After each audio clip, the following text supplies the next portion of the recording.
Hey, we got Drewz Views here, back for Anime Monday, reacting to them anime on Monday.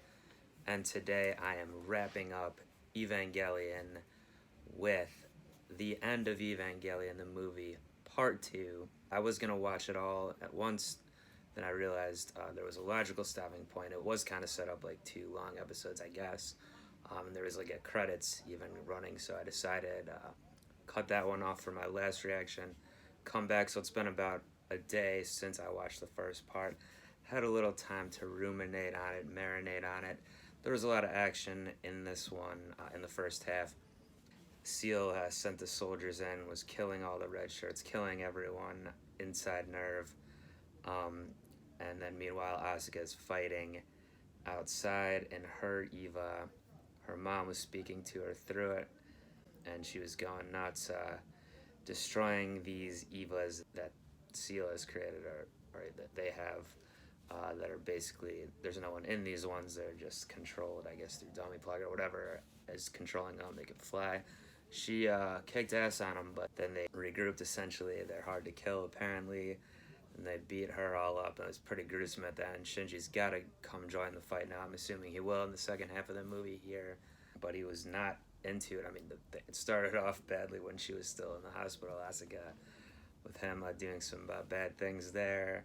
Then he was just kind of sitting around waiting to die. Misato had to get him going again. She tried to, at least before she got killed, so we poured one out for her. Ritsuko, her friend, of course, tried to confront Gendo after she'd gotten taken out of her lockup there to help them with the Magi. The Magi, I guess, betrayed her, though. Part of it shut her gun off. I don't exactly know how that worked, but anyway, Gendo had to kill her then. He's about to do something with Rei. I'm not exactly sure what that is, but something to do with the Instrumentality Project, I'm presuming.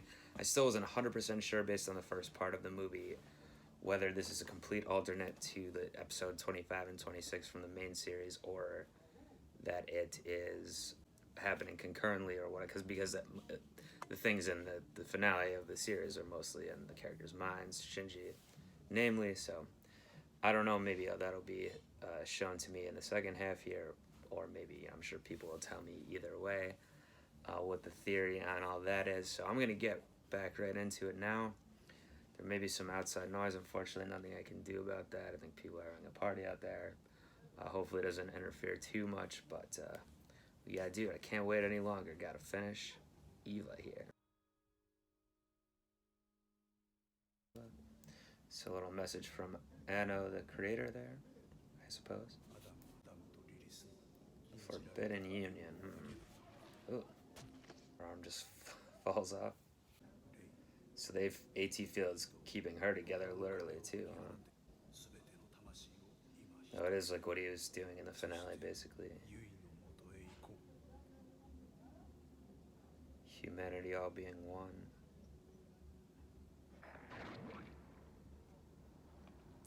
Glad that doesn't happen normally when you do that. But yeah, when Shinji came out, he's looking like the devil here with his Eva now. Indeed, that is gruesome. Well, that's the original spear, I think. Got it, Fruitscape. And Shinji's able to control that with this Eva. That's what Seal wanted.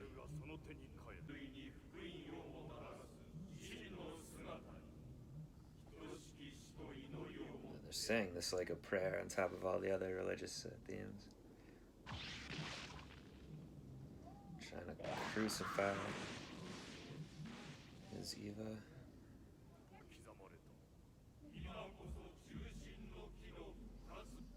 The spirit thing literally seems to be affecting them inside their Evas, creating actual blood on their hands and whatnot.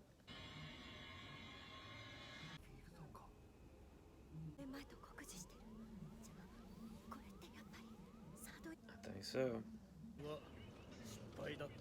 Or was it?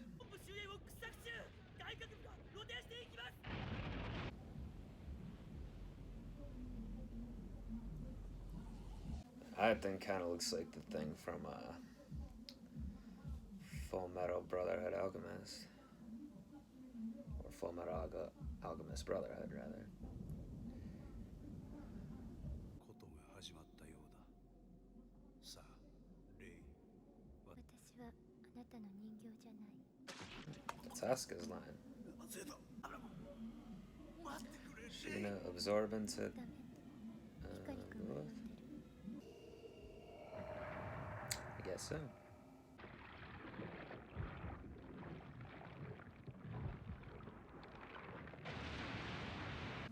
That's what Tsuko's dead body.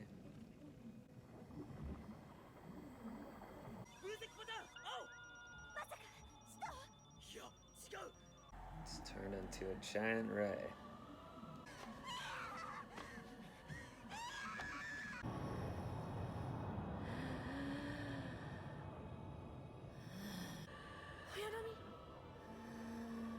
It does look a little scary. Still doing their prayer thing. Chant. レイと同化を始めたか。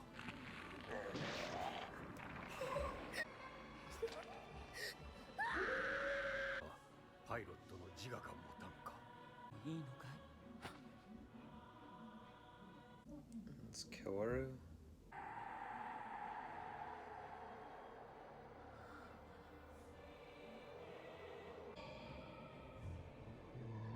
Trying to assimilate him as well. 両方を手に入れたエヴァ初号機は箱舟となるか、人を滅ぼす悪魔となるのか。未来は怒り。今のレイは持ってた。シンジ君もやりなよ。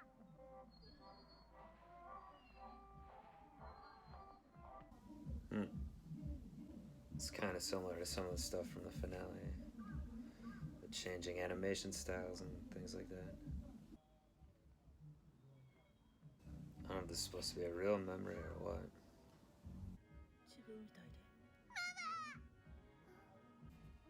こういうことするの。バカみたい。ただ寂しい音だけでも必要とされてる。 And this is pretty directly out of the finale, where she's like, I don't want Shinji to see it or not. 燃え上がりよ。わかるはずないわ。わかるはずないよ。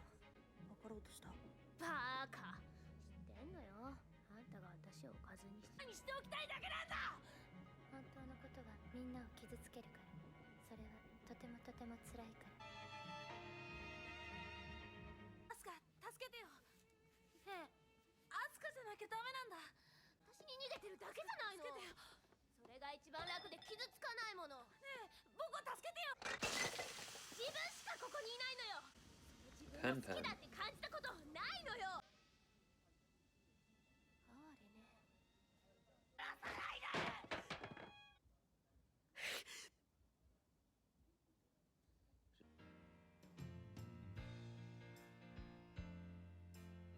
It's kind of some upbeat music for what's going on right now.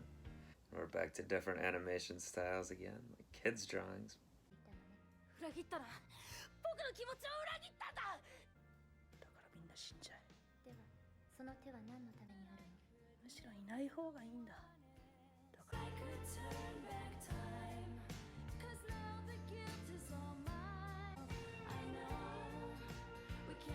このままでは個体生命の形が維持できません。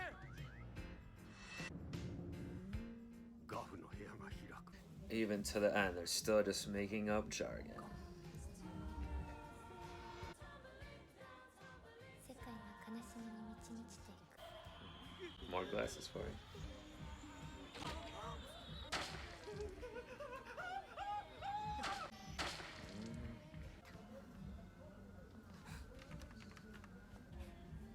Right, Maya, that's her name. I guess this is everyone being absorbed. You see Gendo splatting too. シンジが怖かった。そんな資格はない。ただ逃げてるだけなんだ。自分が傷つく前。 So like father, like son. 怖くて心を閉じるしかなかったのね。その報いがこのあり。信じ。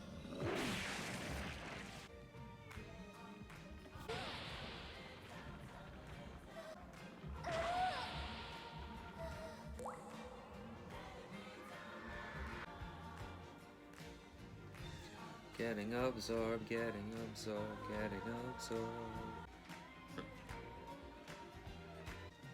The third eye. A cross going into a third eye is definitely some mixed religious symbolism there.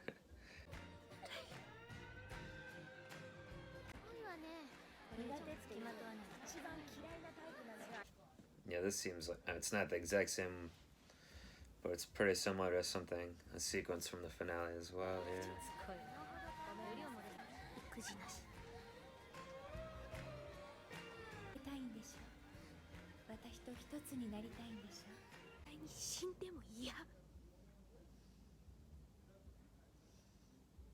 More still photos. That one's in color.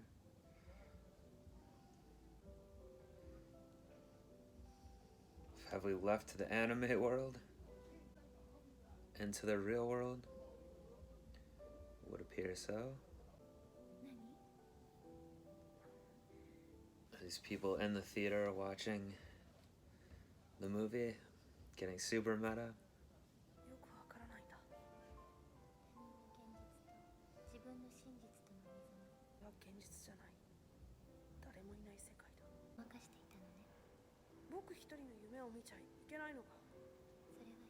Are they saying this live video here is his dream world, or this is the real world and the whole anime has been a dream?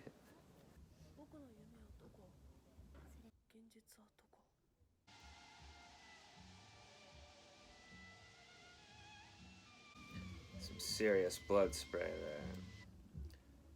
Some real Sweeney Todd shit. ここは LCL の海、生命の源の海の中。いいえ、すべてが一つになっているだけ。違うと思う。他人の存在を今一度望め。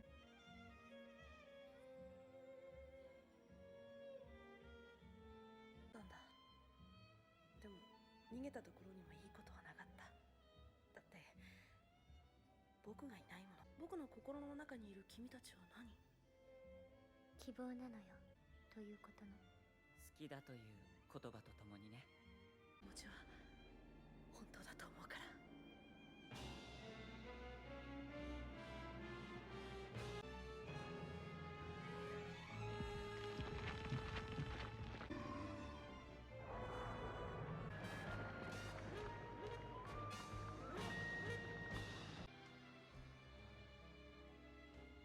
イメージがその人の心も形も変えていくわ。自分たちの未来を It's a very haunting visual right here. 作り出で動かなければ何も変わらない。だから見失った自分は自分の力。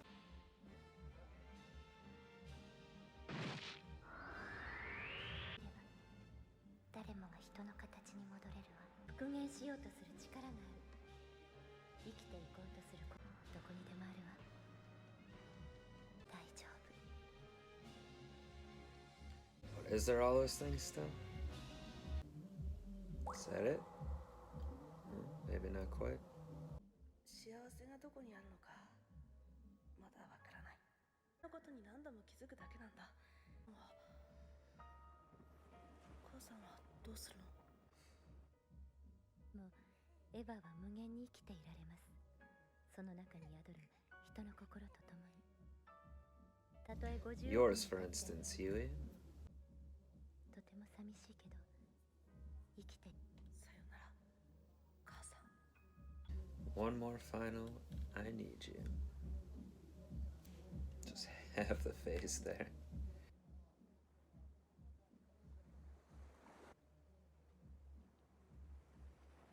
Are they still like alive here, or is this just inside?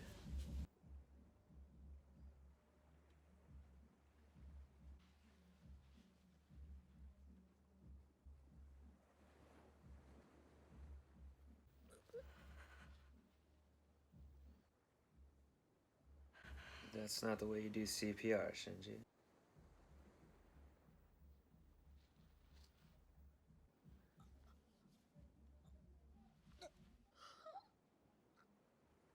How many different bodily fluids will you let out against an or over an unconscious Asuka? in this movie alone.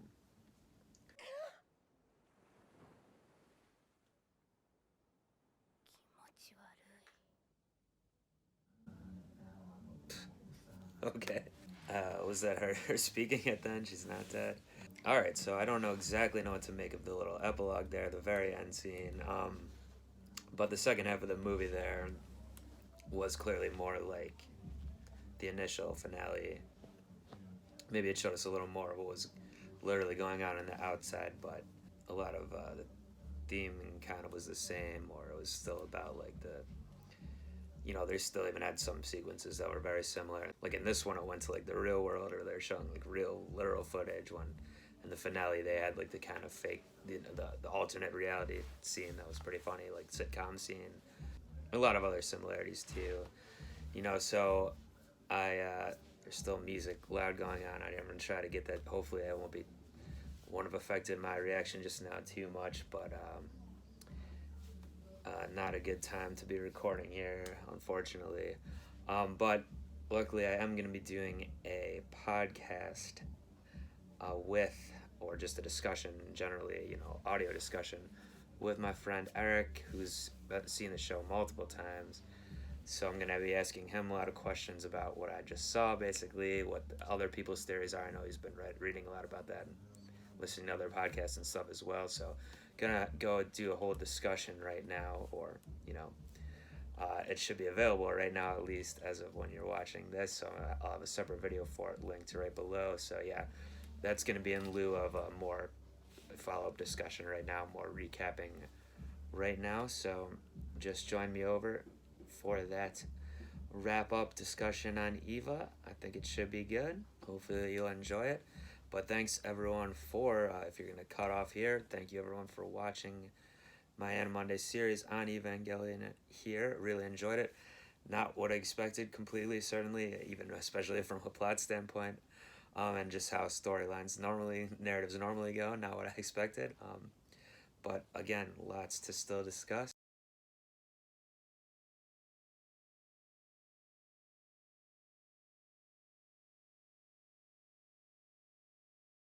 Alright, so Drew back over here. Hopefully you've just watched my final Evangelion reaction. I presume my final one, at least. We'll see if any supplemental material or anything like that, or if they ever do a sequel somehow, which doesn't really seem possible. But just finished End of Evangelion, the film, and as promised, going to do a little podcast discussion now. I'm going to start with a little wrap-up on the End of Evangelion here, and then talk about a little bit more about the series as a whole, the themes, plot line, everything like that. Theories, I guess. There's a lot of theories.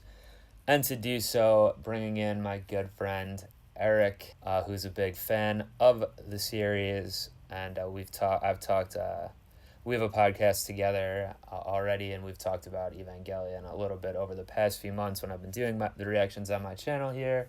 And he's been bothering me about actually talking, or about finishing, really, because he's excited to talk about it. So I'm going to bring him in right now. How's it going over there, Eric? Hey, man. Happy to be here. We're finally here. We made it.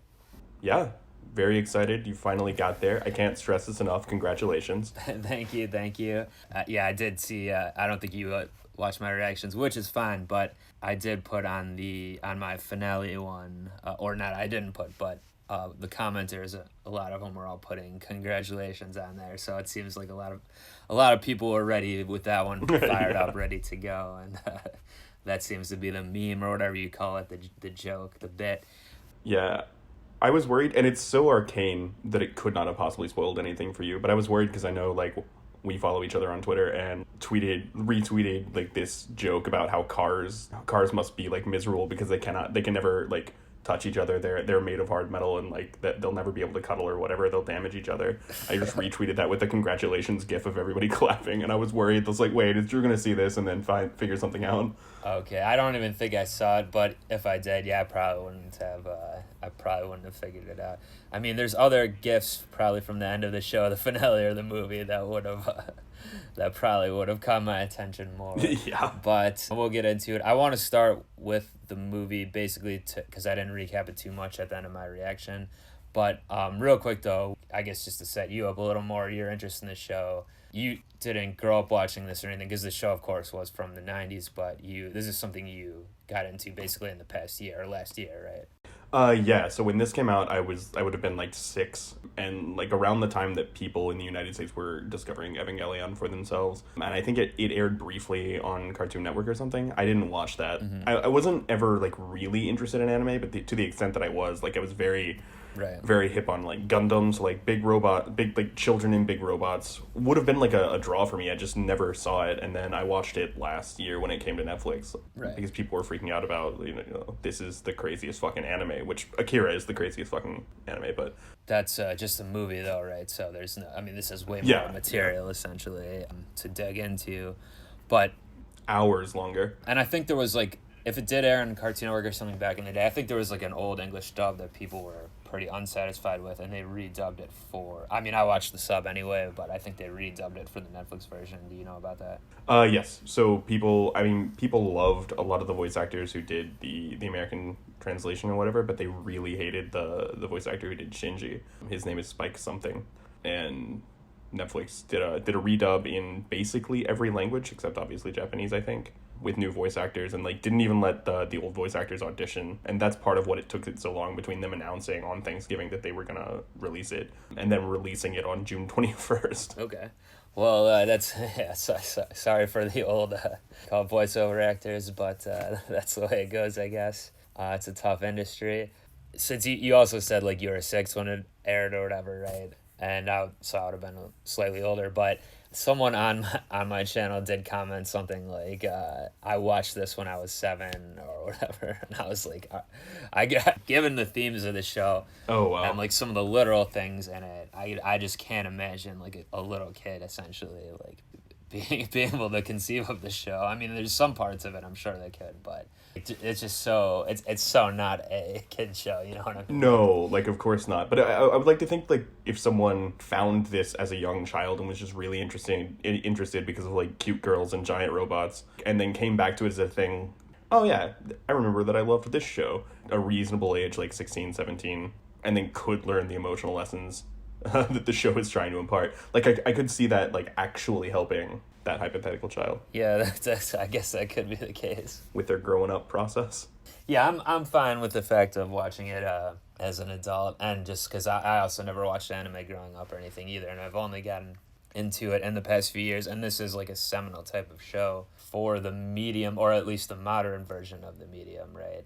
Obviously anime had been around for a lot longer before that, but it seems like with not just anime too, but I get like people, because I did Steven Universe on my channel, some people were saying that was influenced by this, and just like animated programs in general, or maybe just what I guess it doesn't even have to stay with animation, just like in general, this was like a very influential show, right? So yeah, and that's why I thought when people on Twitter were like freaking out, just like, hell yeah, it's gonna be available in the United States again. It was like, oh, this is clearly like a genre North Star, and I need to at least see what's up about it. Yeah. And holy shit. Yeah, and so basically you just loved it, right? So, and you said you've watched it through it multiple times since original, right? Yeah, I just completed my 3rd rewatch. I've spent the entire year just like digging through hours and hours of like audio content while I was like working or working out or whatever, with like other people doing shit like this where they talk about it, and a lot of the time they go episode by episode and like tell me things about the lore and shit that I wouldn't have figured out myself, and it's I don't know if it's been productive, but it's been really satisfying.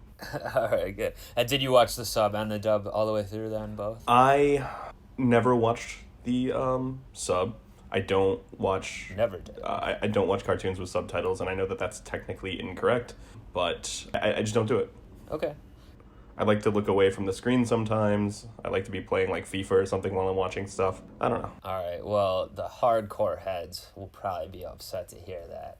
You're trying to play FIFA and watch Eva at the same time. I guess if it's the second watch there, but yeah, when it comes to sub versus dub, I know that's like a big anime debate in general, I guess.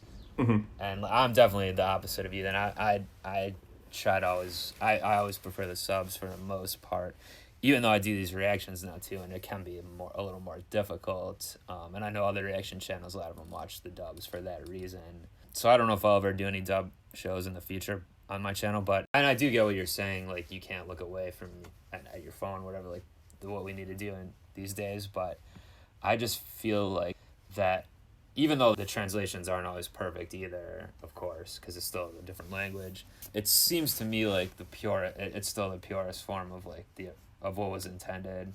Maybe that's not true, but that's kind of what I feel like. I tend to agree. I just I don't personally believe that I'm losing that much, unless it's a particularly bad translation, and I know that from the internet.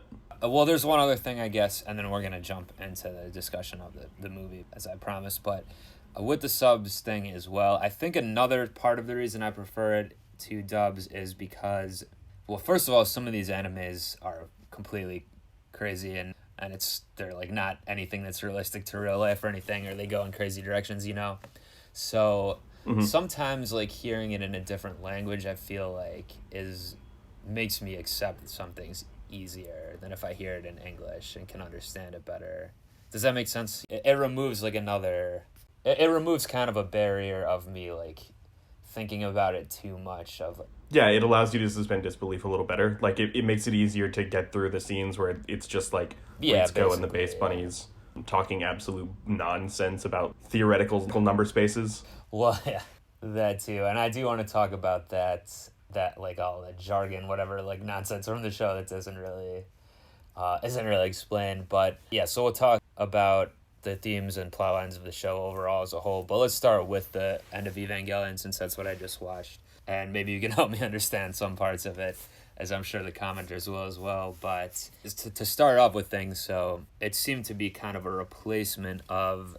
Well, do you think because the movie also was kind of broken up like 2 episodes, there's even credits in the middle, right? And like the typical cards and, title cards and all that. Do you think this movie was intended to be a replacement for the finale, which I guess they ran out a lot of money for and they didn't kind of do it exactly how they wanted? A replacement for episodes 25 and 26, or I think someone told me, I think a commenter said that it's like the finale from the series is like what was happening inside their heads, kind of, and then the movie is what was literally happening. So it's like a companion like that, or a third option, or what do you think it is supposed to be?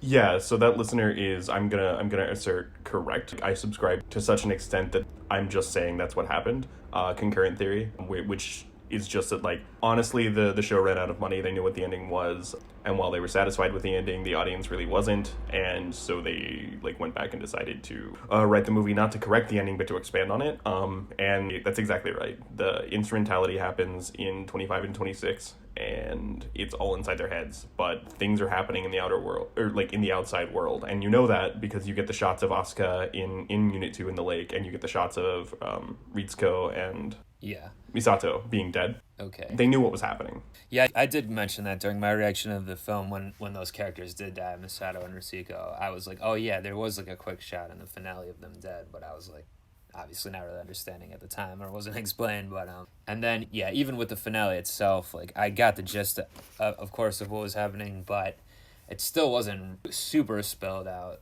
of what the human instrumentality project is. Like everyone literally joining together, essentially. I mean, they kind of do say it. I mean, like Misato confronts Ritsuko about it, I think, saying something pretty similar, but like you want everyone to just merge into one or whatever. And that's like Gendo's thing too, I guess. But I guess you tell me what's the purest distillation of what the human instrumentality project is. Yeah, so my understanding would be that Zila are these absolutely nihilist billionaire shadow organization that controls the world. They have the Dead Sea Scrolls. They know what has been prophesied, and they're trying their best to fulfill it. That sounds good to them. Humanity, we as individuals, we have failed. We hurt each other. We suffer. Whatever. We need to return to the purest form of our species, which is the primordial soup, where all of our souls are one. In End of Eva, when everyone bursts into LCL and the whole world is an ocean of LCL, that's what I think is happening there. Gendo wants a completely different thing. He wants to be with his wife again. So he wants all souls to lose the barrier between them and fill in, like they say in the show, fill in the gaps of each other. So my understanding of what he wants is to all be one entity, and then our souls or consciousnesses or whatever get to live on in this idealized state. Okay. So then I'm trying to figure out from there what literally happened and what I just watched in the movie is that he was trying to merge back with Rey, or what exactly happened there? She seemed to reject him and merged into Lilith, right? And then created the big being thing. What exactly happened there with her rejecting it, or what he wanted versus what happened? Yeah, she is a clone. It's complicated, right? She's got part of the soul of Adam inside her. She was made from those tests where Yui disappeared into the Eva. So she is part Yui Ikari. She is part the soul of Adam, and then she is part this little girl, the clone body that they made. And the whole thing is when Gendo merges the infantilized version of Adam with the soul of Adam that is within her, she becomes powerful enough to interact with Lilith in a way that will start instrumentality, but start the third impact. Right. And that's not what Gendo wanted. Gendo didn't get exactly what he wanted, so it's so complicated and it's so easy to get lost.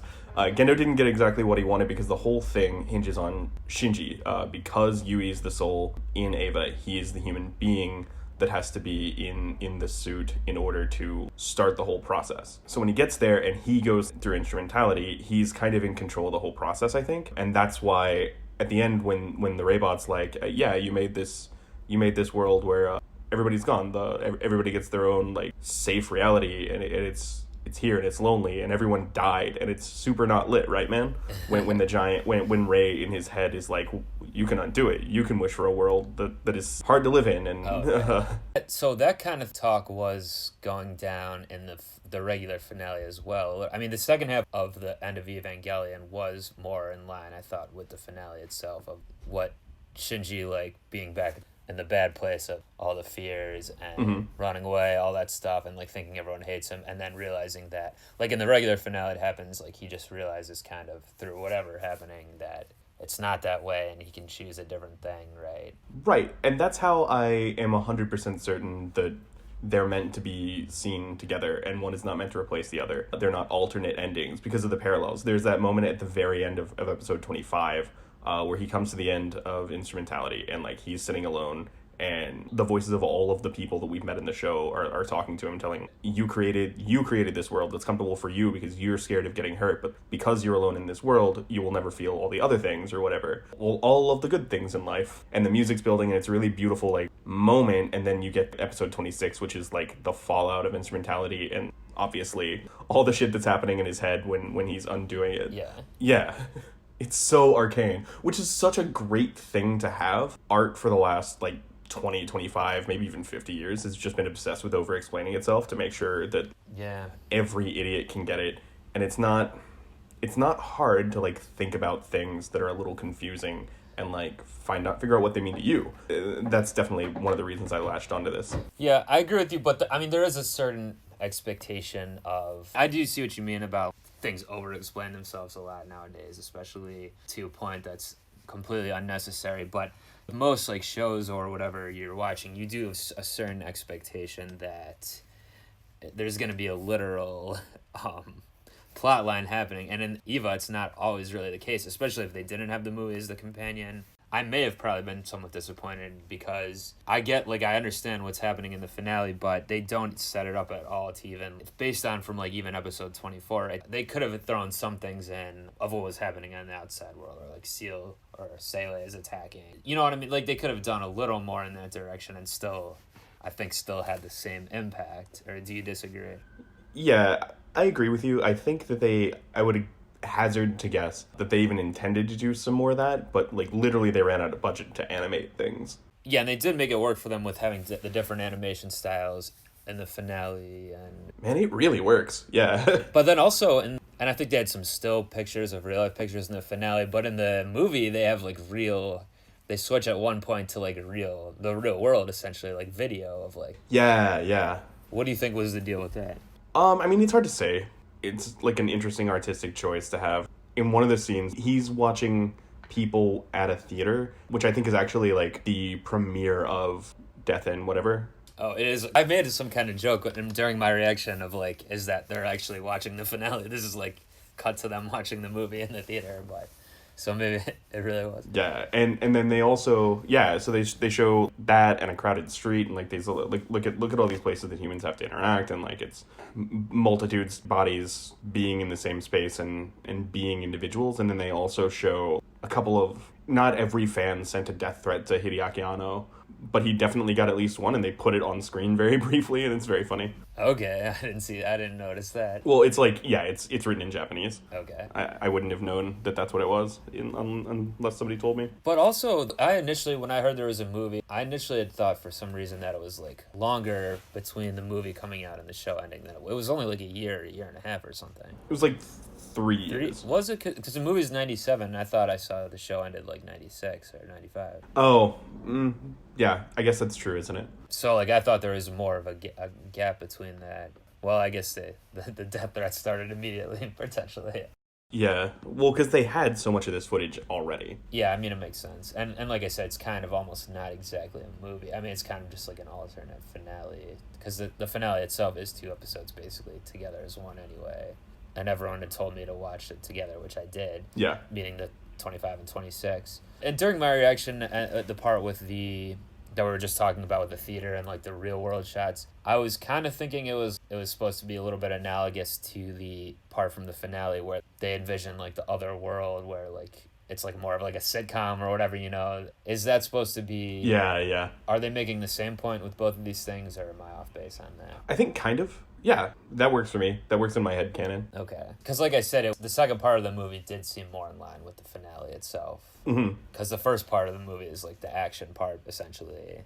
And the part I did kind of want some of, what I was just talking about, like the plot line itself, literally, or setting up. Yeah. And there is that part in End of Evo where he's crying and saying that, like, nobody wants me, so everyone should die. And then that's pretty one-to-one with some of the things that other people are telling him he feels at the end of episode 25, Yeah. And then, there's the alternate reality with Asuka where, like, she's just crueler to him than, like, she would ever be for real. So clearly this is an Asuka that exists inside of Shinji. And he just fucking, like, strangles her, which is brutal and upsetting to watch. But, like... Yeah, that's another one, right? That is another alternate reality, the same as the harem anime that they were showing in the slice of life anime that they cut to for like 5 minutes of episode 26. That all is of a piece for me. Yeah, that makes sense. And I really enjoyed that, what did you call it, the harem or whatever, like the more slice of life anime. That was really funny, I thought. Especially like seeing like Rei being a regular person. And they kind of reused the thing of Masato coming up with that happened